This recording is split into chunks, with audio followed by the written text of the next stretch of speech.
there's something I need to tell you.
I have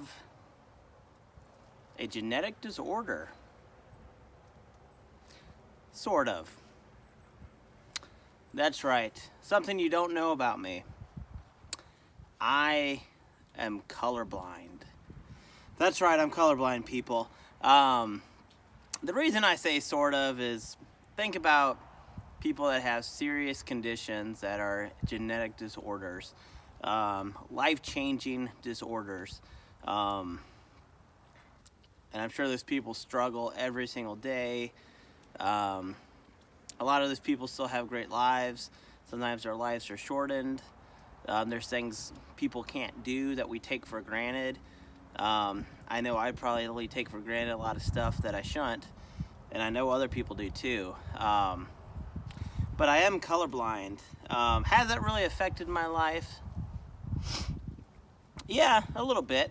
I didn't really know I was colorblind officially until I was actually in high school biology, and I took a colorblind test, believe it or not.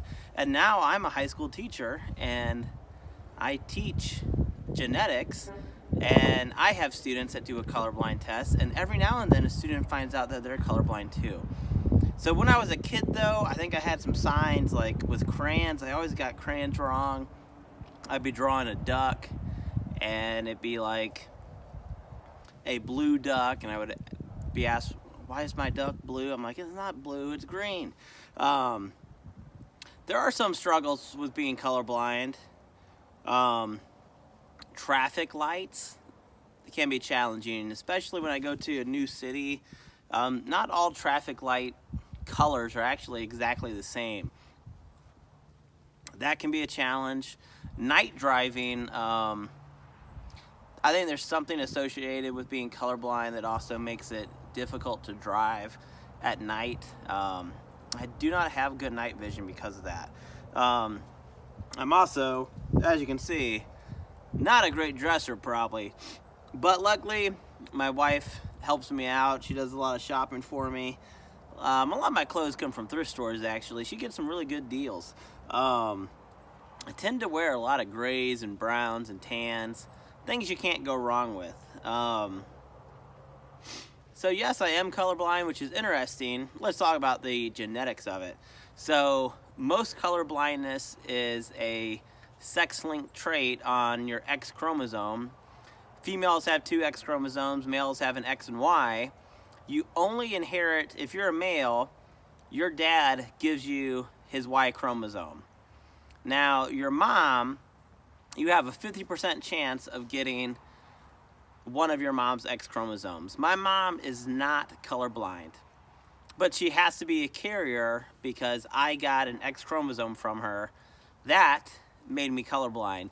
Now, about 8 to 12% of males are colorblind because it's a recessive trait, and if you only have that X chromosome, the X and Y are not sharing alleles. So whatever is on your X chromosome is going to show up. Now, females, since they have two X chromosomes, a lot of females are not colorblind. I think it's less than 0.5% of all women are colorblind, actually. So pretty rare. I think it's even lower than that. The only way a female, for the most part, for typical colorblindness, can be colorblind is if her mom is a carrier, or colorblind, I guess. But if her mom is a carrier and her dad is also colorblind. Now, it just so happens that my dad is colorblind. And I have 4 sisters, and guess what? One of my sisters is colorblind as well, which is pretty rare. Again, it does affect us a little bit, but I just kind of wanted this video to bring focus on people that have serious conditions. I think a lot of people take life for granted, and we don't know how lucky we are.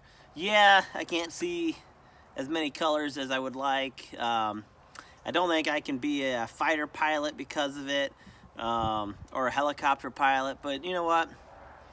I'm not that good of a driver, so I would not want to fly a plane anyways, so that's okay with me. I'm good at driving the tractor, though. That's true. So really, I just wanted to bring attention to not taking life for granted. There's always people out there that are struggling, and sometimes we just don't realize how lucky we are, you know? You got to really appreciate who you are, what you have, where you're going, and the people around you. That's what really keeps me going, is my family. So until next time, be a good person and keep on dreaming.